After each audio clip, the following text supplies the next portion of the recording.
Thank you very much. So, such a pleasure to be here. Very grateful to the Heritage Foundation and every one of you to join us this morning.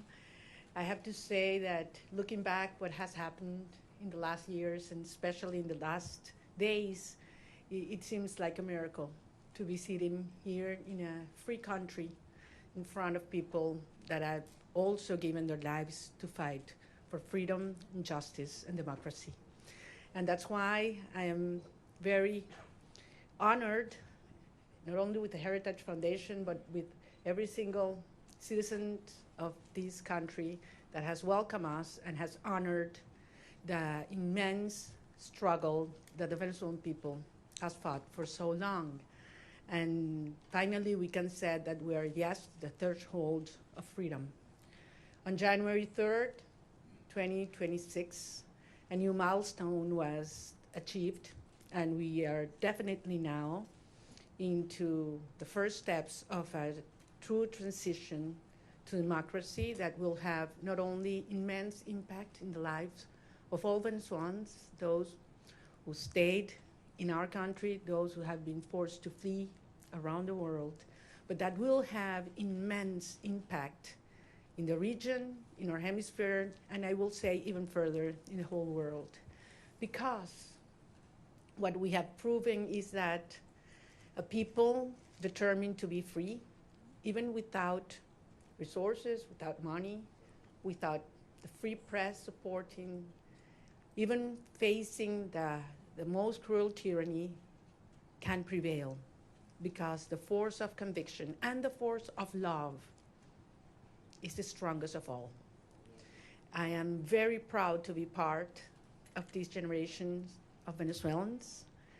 Most of them have never known what it means to live in freedom or what it means to be part of a democratic society, but they have risked their lives, their loved ones, everything they have, because they share that dream to live in a free country. It's all about human dignity. It's all about justice. It's all about love. And it's love for our children, love for our country, and love for freedom that has brought us here.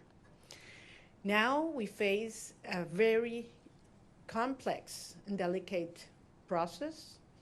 And as Venezuelans, we are absolutely grateful to President Trump, his team, his administration, and the people of the United States, because it took a lot of courage to do what he did. And he did it, yes, on behalf of the American people, but also because he cares for the people of Venezuela. And he told me that yesterday. And I think that was the most important message I can bring back to my country. Tell the Venezuelan people that the American people and the President of the United States truly cares for the life, the well-being, and the future. I'm certainly talking about our political prisoners and all those who have been persecuted, those who are all today in exile. But I'm also talking about those children that are growing without their mothers because they had to flee to send food back, that are growing without education because public schooling in Venezuela works 2 days a week because teachers earn $1 a day and they need to get other jobs in order to eat, that are growing without health and food. And we have the generation that is suffering the highest levels of malnutrition in a century. That's our children right now. And it is because of them. It's because of saving lives that we're doing what we're doing right now. And that's why we're going to win. And the only thing I want to assure the Venezuelan people is that Venezuela is going to be free, and that's going to be achieved with the support of the people of the United States and the President, Donald Trump of the United States. So I'm very grateful to be here. We're facing challenging times ahead. We are prepared to do what it takes as a legitimate government. Edmundo González Urrutia and I have been in communication permanently all these days, and we feel not only with a mandate from the Venezuelan people, and that's why I'm here, and that's why I convey to the President of the United States, but also a huge task in front of us to prepare with other teams around the world and in Venezuela to take over government when the right time arrives. So thank you very much, and I'm more than willing to hear your questions now. So I believe there is a procedure that has been designed, so because we thought there might be some interest today. Thank you very much. It's an honor to have you, Ms. Machado. I'm gonna start off with a question, and then we're gonna open it up to the press. My question to you, Ms. Machado, is, I mean, you know the Venezuelan people more than anyone, and that's apparent from the very, you know the Venezuelan people more than anyone, and that's apparent from the very strong support that they've shown for you time and time again. I wonder if you could tell us a little bit about, I mean, as you know, your country has been destroyed by socialism, Cuba, Russia, and Iran looting your nation, your wealth. Do you see, and the primary victim of this has been the Venezuelan people, do you see a future in which, at all possible, where a free and fair election and return to democracy in Venezuela restores anything but a strong, staunched U.S. ally and a country that leaves behind the shackles of socialism? Well, thank you very much. Can you hear me? I'm like hearing like an echo here. Yeah? We hear you. It's fine? Okay. Well, I'm very glad, no, there's a problem with an echo, right? Yes. The different microphone. Did you answer at the podium? Yes. No, please. So comfortable sitting down. You want me to stand up? You prefer that I stand up? No? That's better now? Okay. Look, I'm very glad we start with this issue because I understand that there are many concerns regarding the transition in Venezuela and compared to previous events in all parts of the world. And I always insist in the difference between what is today compared to Middle East countries that went through change in governments or regimes. We're talking about a society that is perhaps the most cohesive in the region. I would dare to say even in the world. I ask you to think any other society in which 90% of the population wants the same. Not only that they reject the actual regime, but we want the same. There are not religious tensions within the Venezuelan society, or racial, or regional, or political, or social. I mean, there was one longing that brought Venezuelans together, and that was, we want our children back home.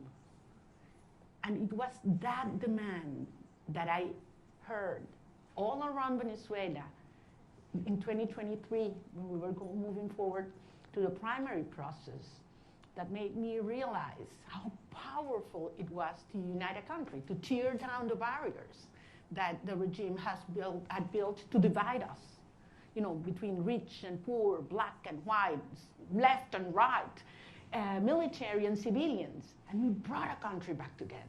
That's why I always said, you know what, Maduro's gonna go. We're gonna get rid of him one day or the other. What's important is the country that's coming afterwards. And it's a country based on shared values. We want to live with dignity. We want to live with the result of our work, our effort, a society based in merit, and not if you know the Chavista who is in certain place at certain time. Women do not want handouts. They don't want to live in a box, you know, give their children a box of food that has a high cost, because then you have to lower your head and repeat what the regime wants you to say or dress as they expect you to dress. They want to live with their job well done. That's dignity. And that's what Venezuela deserves and wants today. And that's what we represent. So, of course, the result of this hard process will be a society based on these values, a society that is profoundly pro-America. And I want to insist on this. Delcy Rodriguez, yes, she's a communist. She's the main ally and representation of the Russian regime, the Chinese and the Iranians. But that's not the Venezuelan people, and that's not the armed forces as well. So I am profoundly, profoundly confident that we will have an orderly transition. This is a complex phase we are right now. Some of the dirty work is being done by them. But then the result of a stable transition will be a proud Venezuela who is going to be the best ally the United States has ever had in the Americas.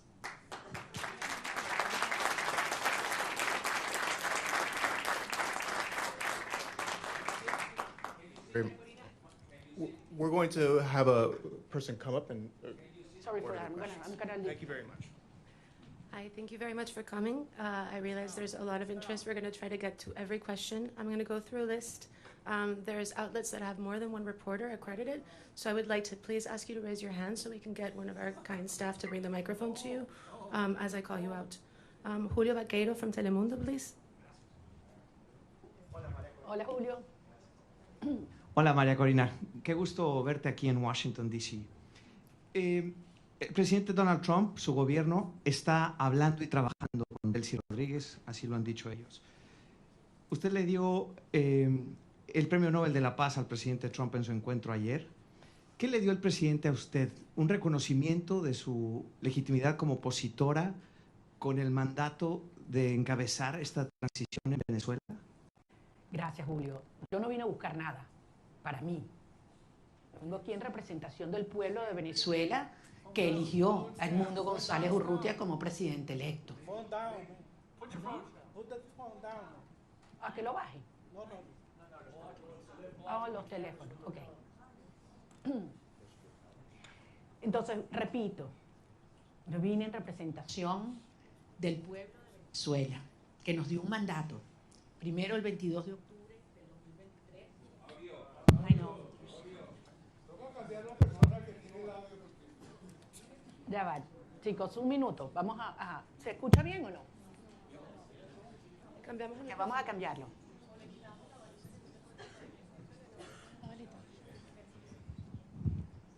Ok, ahora está mejor. ¿Ahora sí? Ok, voy a repetir la pregunta la respuesta a la pregunta de Julio. Les decía, yo vine a reunirme con el presidente de los Estados Unidos en representación del pueblo de Venezuela, que nos dio un mandato. El 22 de octubre del 2023, cuando yo recibí más del 92% de los votos en las primarias, y el 28 de julio de 2024, cuando Edmundo González Urrutia, en las condiciones más extremas y fraudulentas, recibió el 67% de los votos de los venezolanos y lo probamos, Vine a recibir de parte de él un mensaje para los venezolanos y es la seguridad de que contamos con los Estados Unidos para avanzar en una ruta donde se haga respetar la soberanía nacional, la libertad, la democracia y la justicia. Hay un proceso muy complejo en marcha, lo sabemos, pero se están dando pasos. Evidentemente, para los venezolanos es una situación cada día, para muchos venezolanos de vida o muerte, y ahí hay una enorme urgencia ética. Pero entendemos que este es un proceso complejo al cual nosotros somos parte y queremos y estamos contribuyendo. Gracias. Nick Schifrin from PBS, please. Hola, Maria Corina. Thank you so much. It's great to see you in person after seeing you virtually for the last few years. Two questions, if I could, similar to what you just answered, but in English. You had a very good meeting with the president yesterday, but he still maintains a positive relationship and positive language about Delcy Rodriguez.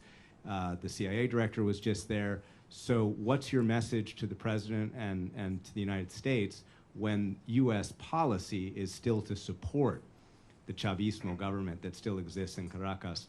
And I have to ask, your statement last night said that you felt like you were going to die at one point when you left Venezuela in the boat. Can you just tell us exactly what happened in that moment when you were in that boat? Thank you. Well, regarding all the details of how and when I left Venezuela, for the protection of those involved and help me get here, I will wait until the regime is no longer in capacity to harm them, to share that in detail. Yes, there was a certain moment in the trip in the boat where I was hurt because the waves were very high, over 6 feet, and there was a strong wind, and we got lost in the ocean. We lost the sign of the GPS, and the satellite phone stopped working, and Starlink antenna did not work as well, all at the same time. So it was a very risky, dangerous, and scary moment, I have to say. And it lasted several hours. But at the end, as I say, you know, we have moved ahead de la mano de Dios. And that's why I believe it is a miracle, and I'm here. And I know that someday I will be able to tell you all the details and thank personally all those that risked their lives in order for this to happen, because they knew it was very important for our cause that I was able to leave my country at that moment. Regarding your first question, look, this has nothing to do with a tension or decision between Delcy Rodriguez and myself. This is about the cartel and justice. This is about a criminal structure that is the regime and the mandate of the Venezuelan people. That's what's at stake at this moment. I'm just one member of a huge movement of millions of Venezuelans that have decided and are committed to be free. And I have no doubt that President Trump, his administration, and the people of the United States support democracy, justice, freedom, and the mandate of the people of Venezuela. I have absolutely no doubt, not only because it's in the well-being of Venezuelan people, but as I say, because it's crucial for the American people. The United States today is a safer nation after January 3rd. And once the regime is out and the transition is accomplished, the United States will not only be a safer nation, but one that will have more prosperity and strength in our hemisphere. Can we get Eric Martin from Bloomberg, please? I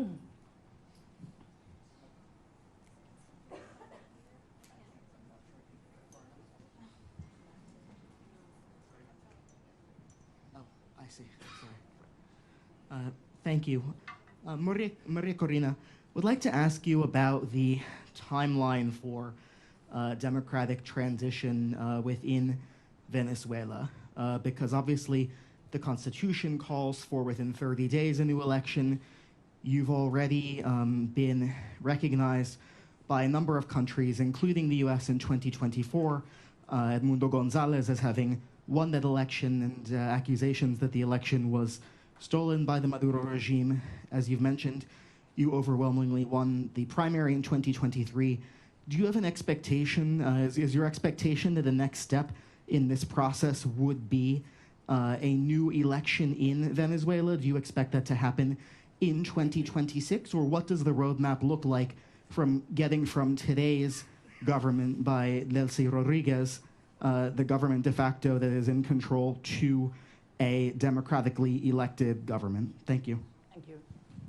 Thank you, Eric. Well, if the Venezuelan constitution were respected, we wouldn't have 1,000 political prisoners. We wouldn't have 9 million people, fleeing and living around the country. We wouldn't have our president-elect exiled in Madrid. I mean, he would have taken power on January 9, 2024. So 2025, sorry.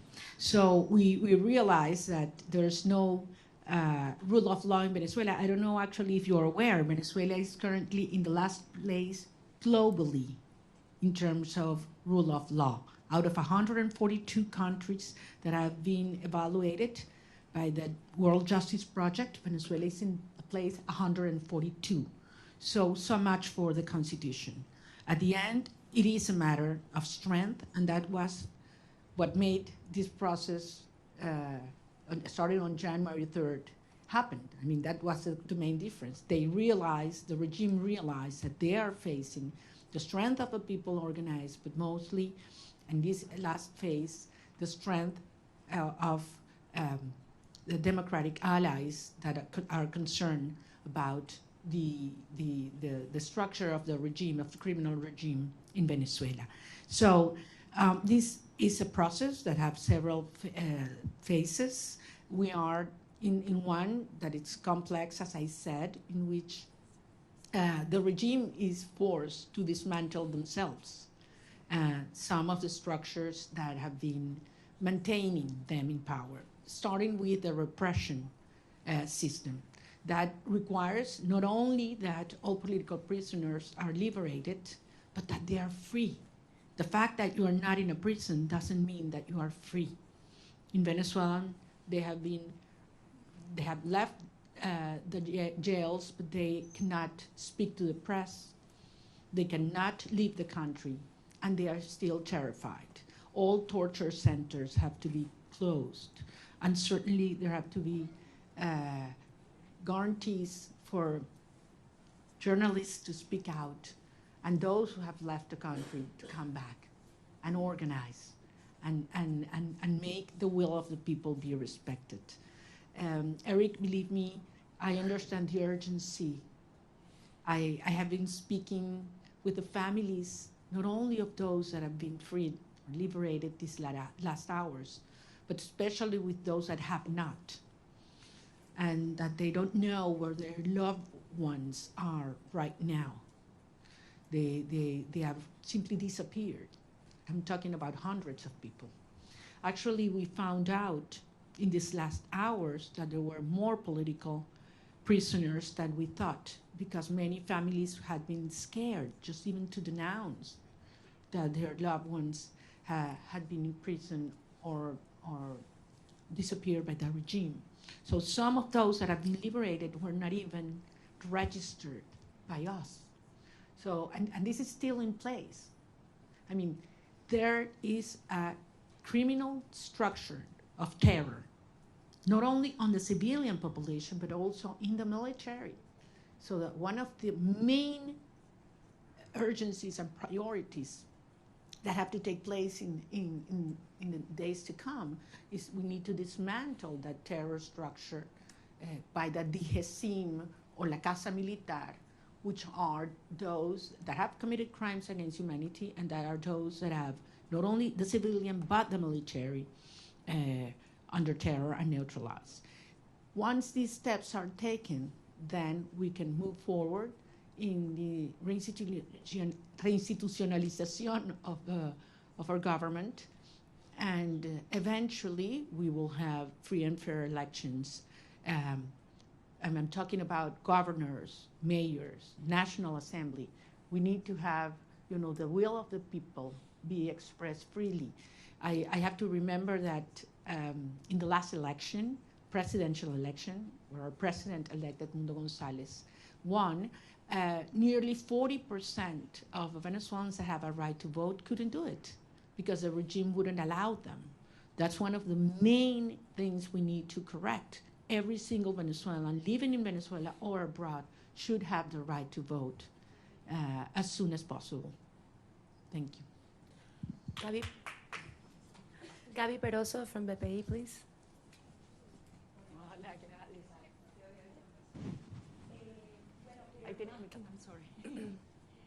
Gracias. Quería que nos dijeras lo que se pueda revelar de la reunión con el presidente Donald Trump, por ejemplo, la importancia del reconocimiento al presidente electo Edmundo González, un cronograma electoral, eso se habló, hay posibilidades ciertas de esas dos cosas. Y en segundo lugar, una pregunta que se hacen los venezolanos, tu retorno a Venezuela, saliste con condiciones distintas, ahora Estados Unidos también está involucrado en eso. También se habló de eso con el presidente Donald Trump, la conveniencia que vuelvas o no, y para poner lapsos a Carnaval, Semana Santa, ¿cómo lo podemos medir? Porque los venezolanos se lo preguntan. Gracias. Gracias, Gladys, te entiendo, porque como lo dije antes en inglés, para nosotros es un tema de vida o muerte. Miles de venezolanos cada día que pasa. Es una tortura, es una tragedia y es un tema de la urgencia ética asociada a poder realmente iniciar un proceso de reconstrucción del país y que regresen los venezolanos que se han ido.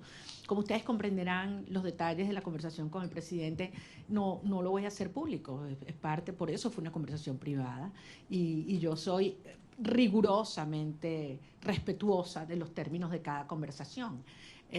Sí, porque esto depende de lo que yo dije y que además lo he dicho públicamente, voy a decirles que por supuesto que insistí en mi deseo de regresar a Venezuela lo antes posible. Y lo voy a hacer. Voy a regresar a Venezuela lo antes posible. Y evidentemente fue un tema que discutimos y todo lo que ello implica. Pero no soy solo yo. Son millones de venezolanos, otros compañeros, líderes políticos de otros partidos que también quieren hacerlo. Incluso ayer algunos senadores hablaban de ir a Venezuela, lo dijeron públicamente, lo declararon. Y bueno, quizás hasta podemos ir juntos. Es decir, yo creo que hay mucha gente en el mundo preparándose para ir a Venezuela porque sabemos que este es un proceso irreversible. Puede tomar un día más, puede tomar un día menos, puede haber alguna fase que no nos la habíamos previsto o que no nos gusta. Eso es verdad, es un proceso tremendamente complejo, desmontando una estructura que tiene 27 años en el poder, destruyendo todo, aliados con los rusos, con el régimen iraní, entregando nuestras riquezas a China, ofreciendo el territorio venezolano para que opere Hezbollah, Hamas, los carteles de la droga, la guerrilla colombiana. Todo ha entrado, persiguiendo a la sociedad, acabando con nuestras instituciones. Y no pudieron. Tenido toda la plata del mundo. Por aquí tenía yo la cifra de lo que fue, lo que le ha entregado el régimen chavista desde el 99 hasta este año en petróleo venezolano regalado a Cuba. Estamos hablando cerca de 5 billones de barriles de petróleo. Es una cifra monumental, regalada. Entonces a mí no me vengan a decir que quién se está agarrando el petróleo en Venezuela en este momento. O sea, han saqueado Venezuela y aún así el país está de pie, decidido, unido, y pueden tener la seguridad que nosotros vamos a convertir a Venezuela, ahora sí, en el milagro latinoamericano.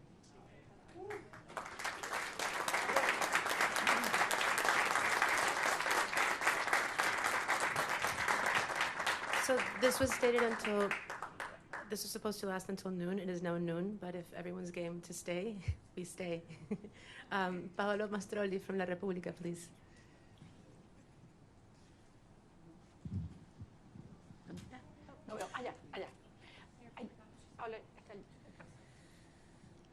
Thank you very much for doing this. You met in Rome with Pope Leo. Can you talk about what you discussed with him, if the Holy See is willing and able to help you in this transition? Thank you very much. That was a very important meeting. I'm a Catholic, as you know, and believe me, during my trip, I prayed a lot. So I was able not only to talk to him, but to present to him some of the rosaries that I had brought with me during the trip. And it was a day that marked my life in a personal dimension, but also I had a reassurance of the Holy Father that he knows very well what's going on in Venezuela. He knows what the Catholic Church is going through because of the persecution and pressure on our bishops and priests and nuns. And I believe that he's not only concerned, but actively helping and supporting a peaceful transitional process to take place. I think it was a very important and timely message to Venezuelan society, which is mostly, as you know, Christian. So I think it couldn't have been in a better moment, and it brought a lot of hope and reassurance to our people. Thank you. David Alandete from Diario ABC, please. Aquí está David.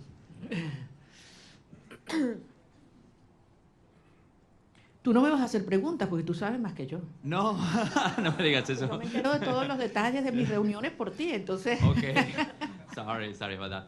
No, te pregunto en español. Dale, David. Ok, muchas gracias. Quería hacerte dos preguntas y muchísimas gracias por hacer esto. Es genial poder vernos, que no sea virtualmente. Estaba interesado en cómo...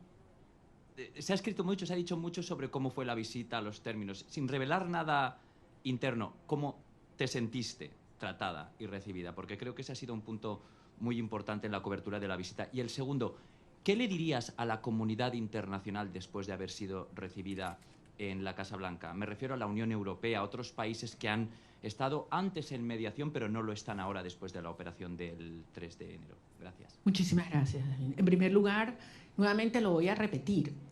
Yo no estaba allí como un individuo, yo estoy allí en representación del pueblo de Venezuela. Nosotros representamos al pueblo de Venezuela. Ganamos apabullantemente, no una, 2 elecciones. Y el mundo entero lo sabe. Estamos allí en representación de un pueblo que ha dado su vida para vivir en libertad. Y que no vamos a descansar hasta lograrlo. O sea, Venezuela va a ser libre, que nadie lo dude. Y esto va a ocurrir gracias al apoyo que hemos recibido del presidente Donald Trump. Y así lo digo con todas sus letras, y así lo dije ayer en el Senado, en frente de senadores de ambos partidos a quienes les agradezco profundamente su presencia, porque si hay algo que ha unido al pueblo de los Estados Unidos es la causa por la libertad de Venezuela. Y así queremos que siga siendo, porque el pueblo de Estados Unidos entiende cómo la libertad de Venezuela afecta a todo el hemisferio. Indiscutiblemente para los venezolanos es un tema existencial, pero es un tema prioritario.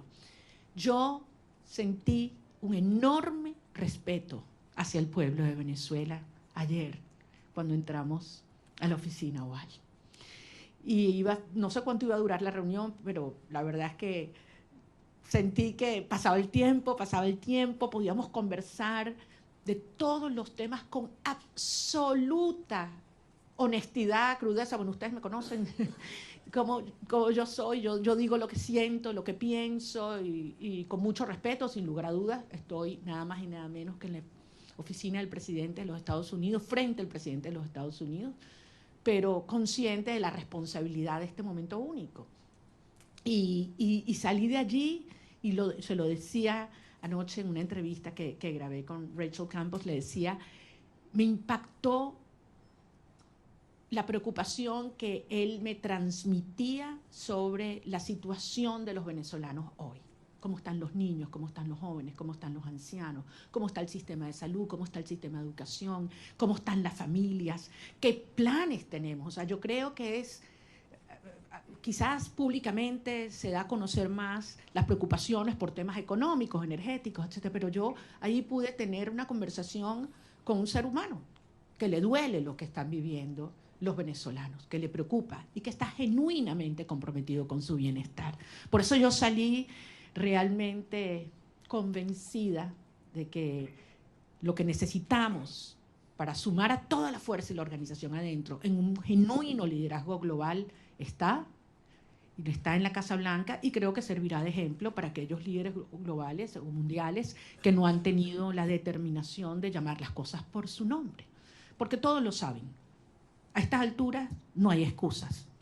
Están los informes de Naciones Unidas y el Fact-Finding Mission, donde se demuestran los crímenes de lesa humanidad que ha cometido Nicolás Maduro, Delcy Rodríguez, Diosdado Cabello, Vladimir Padrino López. Eso está allí, con nombre y apellido, testimonios desgarradores.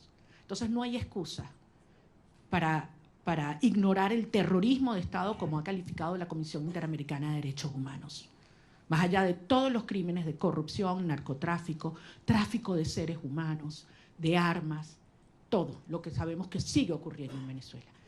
Es que yo salí emocionada y con una gran responsabilidad, desde luego, ver los tiempos por venir. Maxine Wallace, Washington Post, please.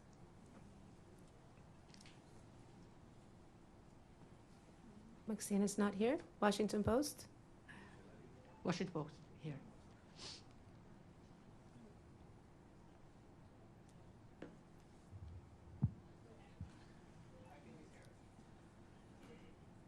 The Washington Post, okay. Then let's go with Carla Angola, please. She's right next to you.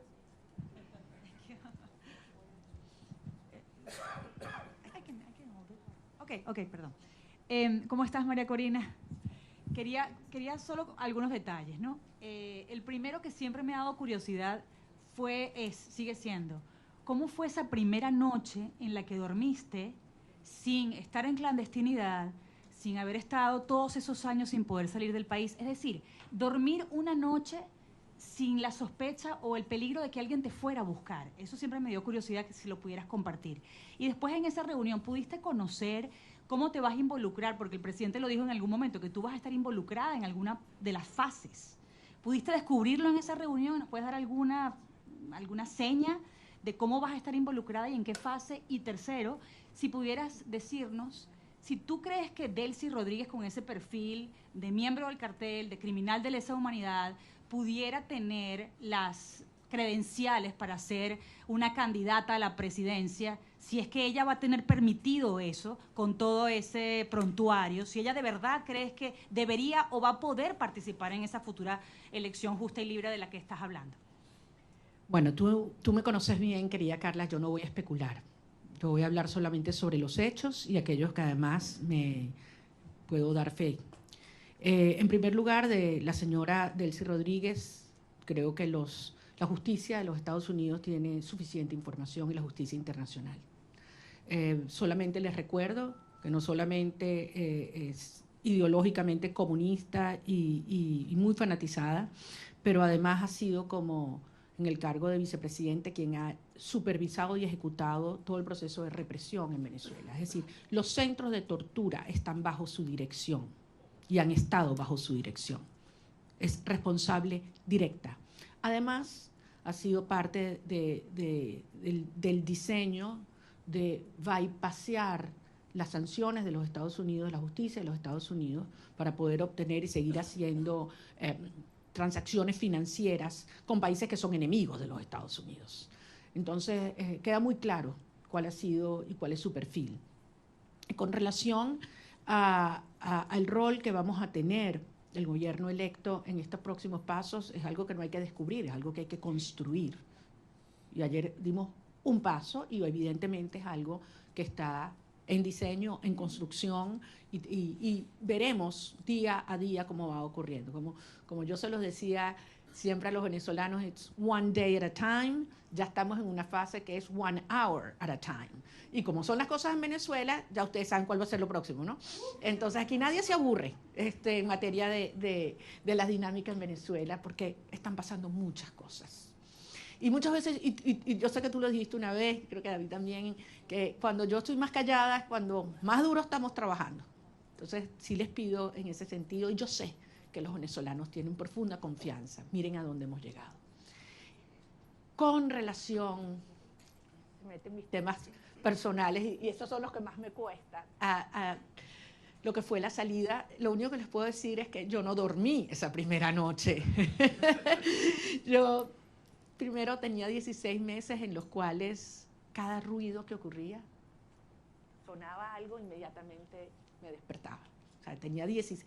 Y esa sensación de que puedes dormir en paz, segura, de que un ruido no implica una amenaza, es algo que toma un tiempo procesarlo. Yo me levanto algunas veces y no estoy sola, abro los ojos y puedo abrir la ventana, ¿no? Son cosas que quizás para muchas personas son take for granted, ¿no? Hay que vivir esto para valorar la libertad. Y la verdad es que si hay algo que yo tengo que hacer es darle las gracias y pedirle perdón a mi familia, porque hay que ver lo que esta experiencia les ha traído, ¿no? A todos, a las familias de todos los que estamos involucrados en esta causa, ¿no? No es solo la mía. Yo hablaba ayer con la madre de un muchacho que liberaron y la verdad es que es admirable. Y cuando he hablado con cada uno de los presos liberados, es tanta la admiración, porque los que me dicen es, lo volvería a hacer, María Corina. Antes de saludarme, lo primero que me dicen, quiero que sepas, lo volvería a hacer. Y después, te adoro, te quiero, no sé cuánto me muero por verte. Pero lo primero es, quiero que sepas, lo volvería a hacer. Yes. Can we get Vera from the Wall Street Journal, please? Vera's not here. Wall Street Journal. Okay, then we go with Ilia Calderón from Univision.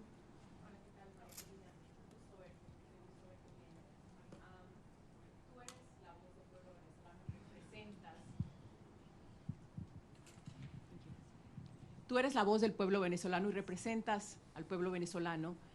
Delcy Rodríguez está en este momento al frente del gobierno de Venezuela.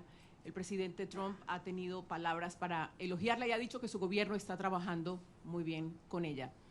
¿Qué te garantiza a ti que va a haber una transición? Y si no temes que este hecho de que se lleven bien y de que estén trabajando bien lleve a que se perpetúe el régimen en el poder en detrimento sobre todo de los venezolanos que están en Venezuela. Perfectamente tu preocupación, porque al final es lo que yo he hecho.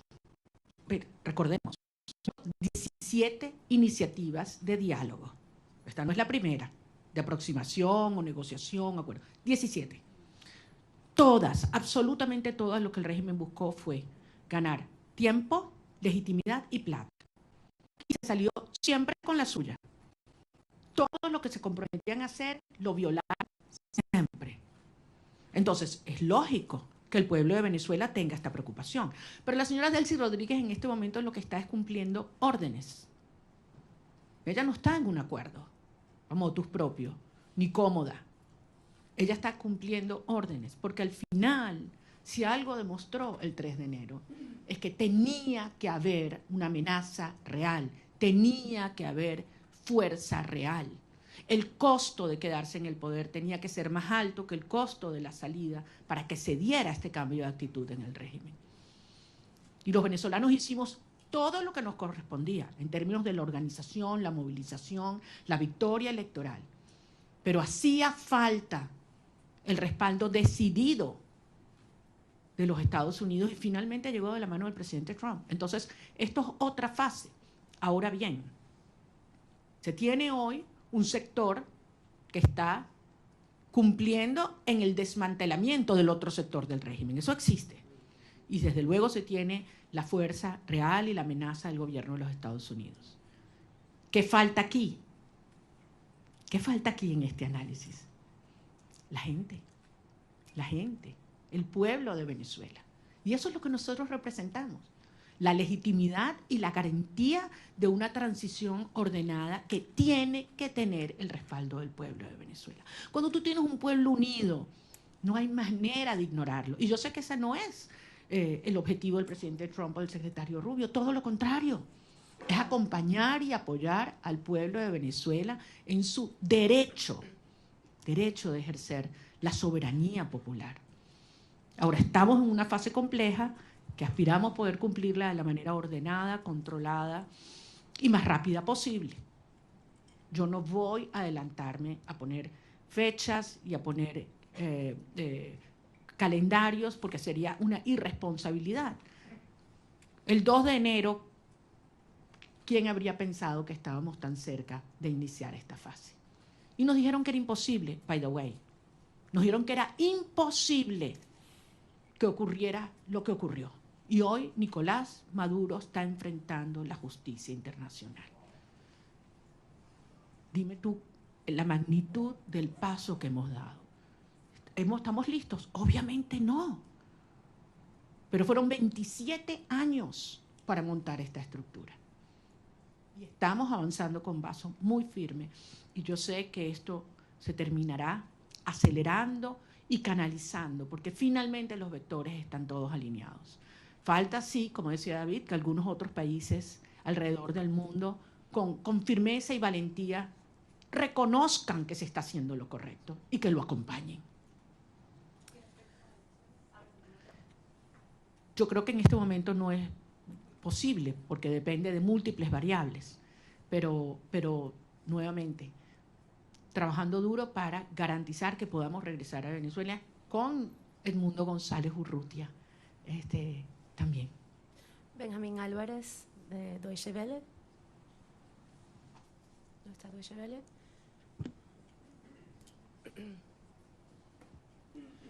Muchas gracias. Una pregunta refiriéndome a lo que acaba de mencionar de que Delcy Rodríguez está recibiendo órdenes y no está cooperando con la administración Trump.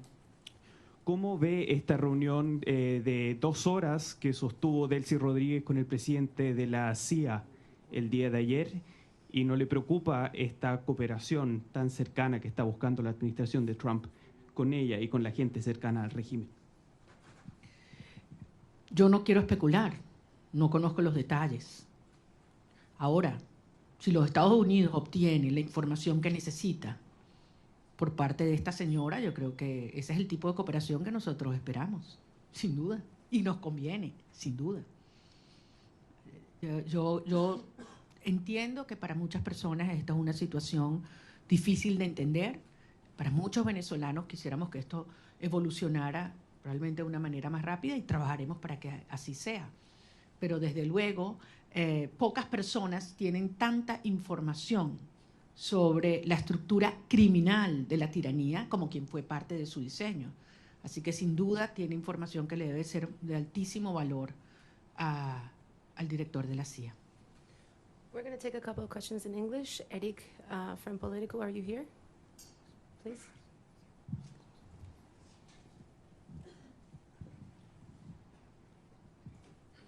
Thank you so much, María Corina. It's good to see you in person, as others have said. Today, Venezuela accepted its first deportation flight since the operation on January 3rd. It followed a month of pauses. There's been some worry that Rodriguez could use migration cooperation with the United States as a way to defray pressure to go towards elections or to dismantle criminal networks in the country.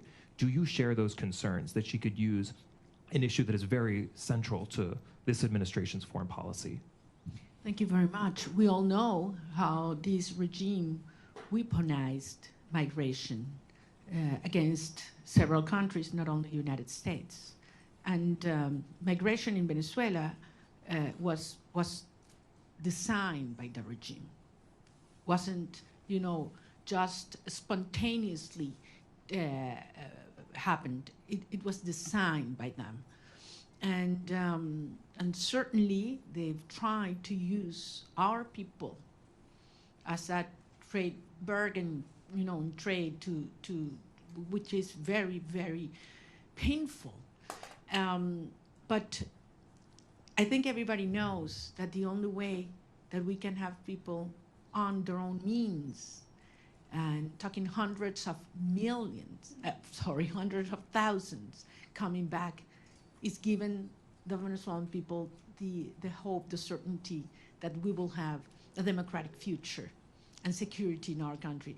It's not a matter of having all economic problems solved. People are willing to go back to be part of the solution. But if they have hope that we will have a freedom and democracy in the future. So I think it is clearly in the best interest of the United States and those that are concerned about migration to have a transition take place as soon as possible, because you will see millions coming back home. I have several accredited journalists from the AP. I don't know who wants to take the question. Josh Goodman from Associated Press. Hi, Maria Corina. Thank you. Lots of questions still about the meeting yesterday with President Trump. I just have three specific ones. Did you urge him to seek the arrest of Diosdado Cabello? Did you urge him not to meet with Delcy Rodriguez, as he's indicated he would? And did you urge him to not allow Delcy Rodriguez to reopen the Venezuelan embassy in Washington? Those are three specifics. Want to know what your position on those are. Thanks. Well, I think I don't need to urge the president of specific things. I think it's very clear what has to be done right now. We exchange views about the implications of several actions.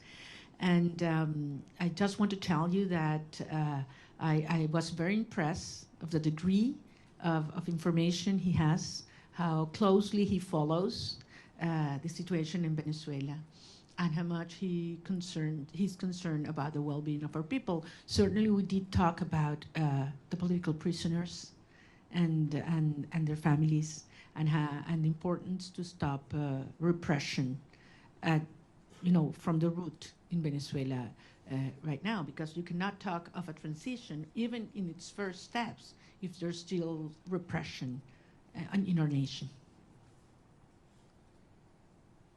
The Daily Signal.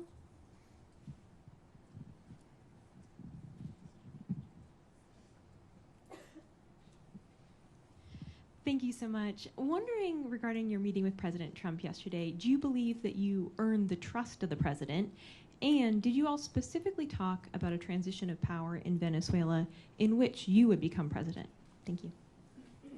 Point again, this is not about me. It is about the will of the people. And we certainly talk about how popular sovereignty has been expressed in Venezuela, and absolutely terrible conditions in which we did, and how the regime stole that result. And I think he can certainly relate to that. So I believe that the point here is Venezuela has decided as a nation to be united first, to unite back again, and to fight for a right to be free. And he understands the moment and the implication for I would say the whole hemisphere. We talked, and I would say this, I know you can imagine that about other countries, and specifically about Cuba and the implications of a transition to democracy in Venezuela, what would mean to Cuba. And I insisted in something I've said many times, that I believe that for the first time in history, we will have the Americas free of communism, dictatorship, and narco-terrorism, for the first time in history. And that's what's already happening. Sometimes you are so immersed in processes that, it's hard to understand the implication. The geopolitical and historic implications. Imagine what this will mean to have these dictatorships finally gone in Venezuela, in Cuba, and Nicaragua. I mean, this is equivalent to the fall of the Berlin Wall in the Americas. So this is huge from a historic perspective, and this is happening as we speak. Torao Kono, NHK Japan. No? Japan Media? Okay, can we get Mr. Rosen from Newsmax? Also not here, okay. Jesus Lapatilla, please.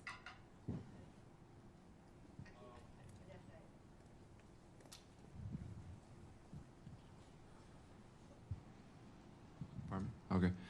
I was wondering if President Trump he's aware of how many political prisoners have been released so far. I mean, it's less than 10%. And I was wondering if he's aware of that, and if he's told you some strategies that he will do to enforce, to make them release in the next months or weeks or something. Certainly aware. President Trump is certainly aware of what's happening with the political prisoners, how they are not being complying as they were expected, and committed to see that happen. I have no doubt. Well, what specifically he plans to do, we didn't get involved into that, but I trust his word that that's something it will take place. And as you know, Jesus, and we've talked about this is one of certainly my top priorities right now, certainly. We do have another media outlet from Japan. If you're in the room, please raise your hand. No? Okay. AFP, Agence France Presse. Over there.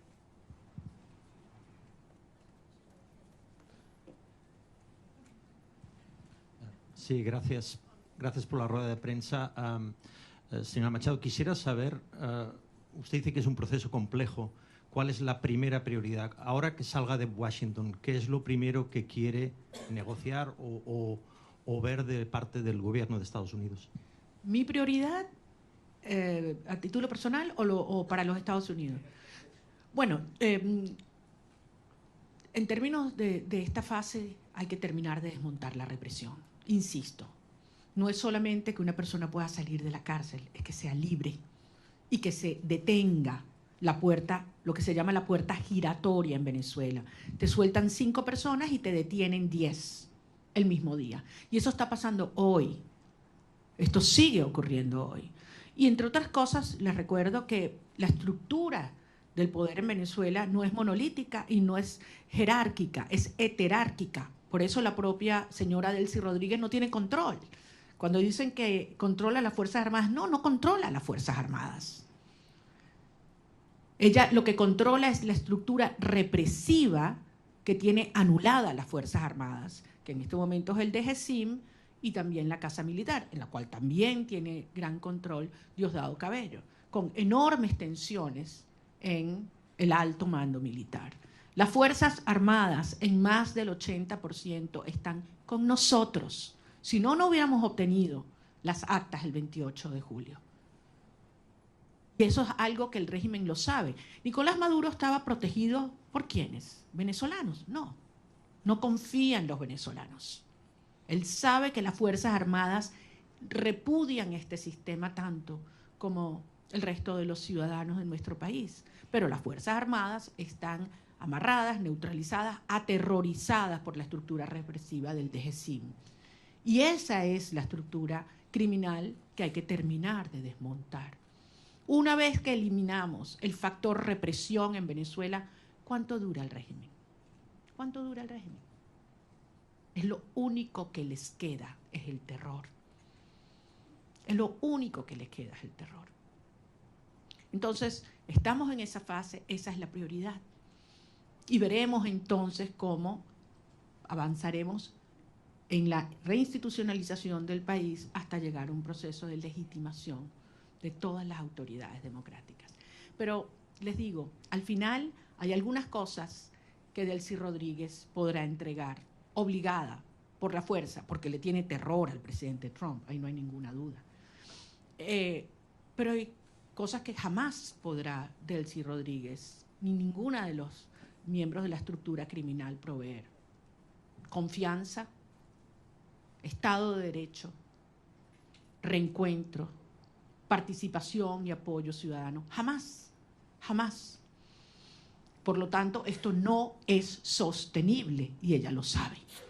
Y por eso vamos avanzando en una fase delicada, un día a la vez, pero con una sola misión, con un solo propósito, y es lograr la verdadera instauración de la democracia y la libertad en Venezuela para que puedan regresar nuestros hijos y todos los venezolanos a casa. Muchísimas gracias. One last question for Mr. Bernalete. Martín Noticias, please.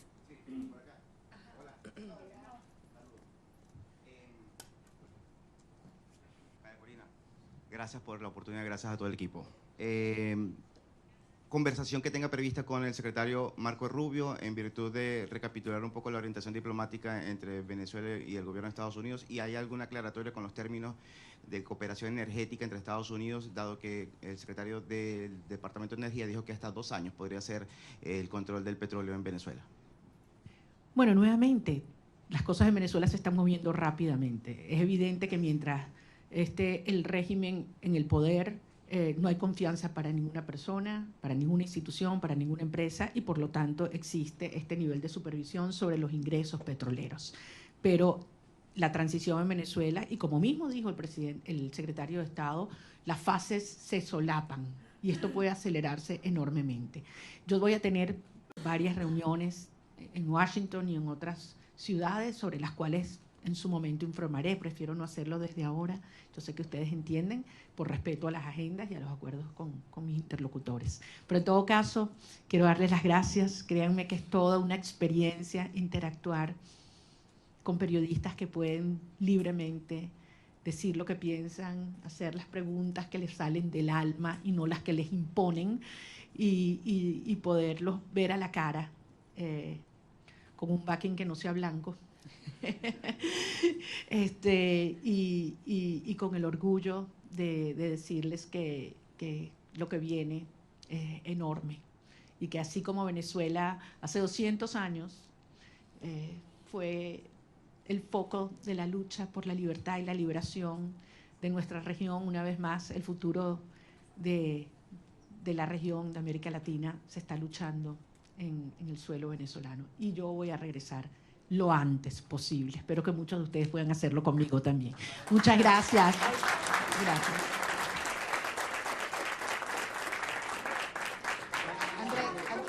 Thank you very much.